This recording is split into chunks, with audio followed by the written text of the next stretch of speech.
Welcome everyone to my U.S.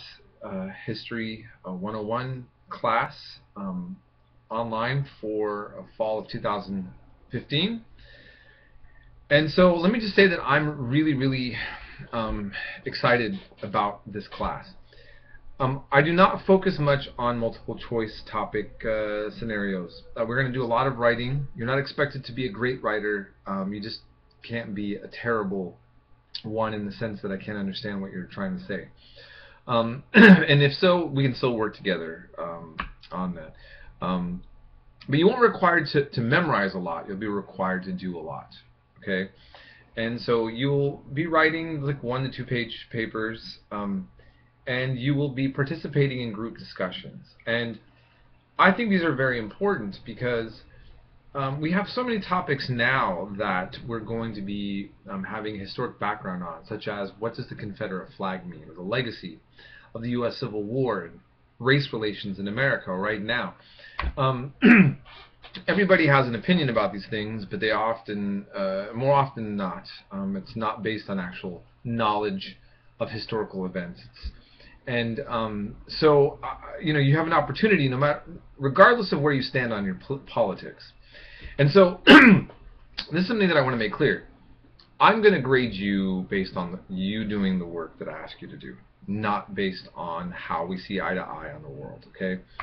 And in terms of the discussions that we have, I'm only going to intervene if I see that you're disrespecting other students.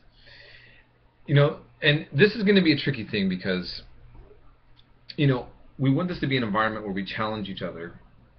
Some people are overly sensitive, and some people are incredibly insensitive, not sensitive. So,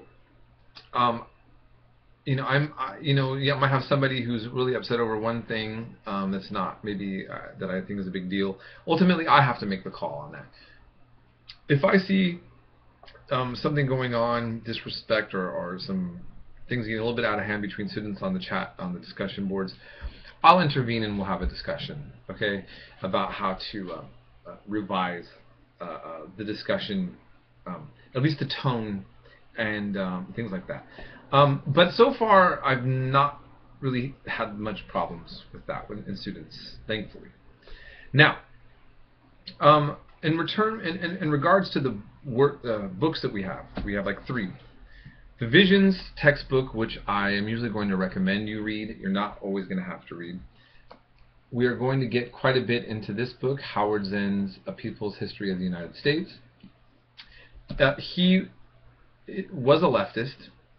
I had a professor in grad school who she claimed this is basically the Learn How to Hate America book.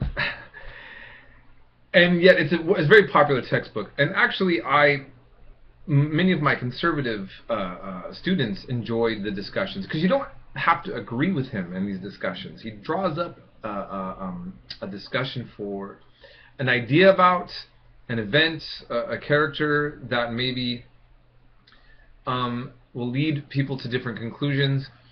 And ultimately, what I just want to recommend is that there's someone who put a book to try to counterbalance this called A Patriot's History of the United States.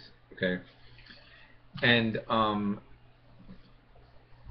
if you are a person who really just feels like you don't like the politics of this people's history so much, well, you're still required to read this. I can't have students reading so many different things. But if you want to, and you want to bring in a book like this or some other work to counterbalance, you think, some of the ideas that he has, as long as you discuss that with the students and mention, hey, I read another idea, you're welcome to do that. Of course, students may not know exactly how to debate it if they didn't get a chance to read what you read, but I want to stimulate great discussion is ultimately what I'm talking about. Just make sure that you give credit to where credit's due. Plagiarism is something that I'm going to tackle in this class. Sometimes I have a paper that's on the War of 1812. Well, you can find many papers like that online. But I also know how to catch these things. And so you shouldn't underestimate my ability to catch plagiarism, and you will face consequences for it. Okay, so just want to say that. Now, the other book that we're going to do a discussion of at the end, is Defending Slavery, Pro-Slavery Thought of the Old South. Okay, this is primary text from Thomas Jefferson's own writings on slavery to Baptist ministers. And it's controversial, but it's important. You read this and you see what Southern intellects were thinking and how they were articulating a defense of this institution now that we find mainly in the world to be something out of sync with ethics in almost every nation.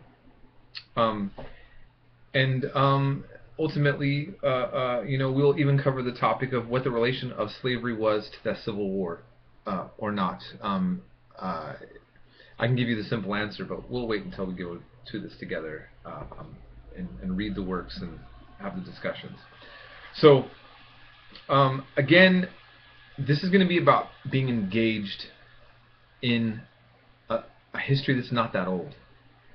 U.S. history is, we don't have a legacy going back thousands of years like China or some other more ancient cultures. We get excited when we go to an old saloon that's from the 19th century, because guess what? We are one of the newest nations, and I think that also helps put things in the context of looking at this history and saying, wow, a lot has happened. I mean, just to point this out, I was born in 1973.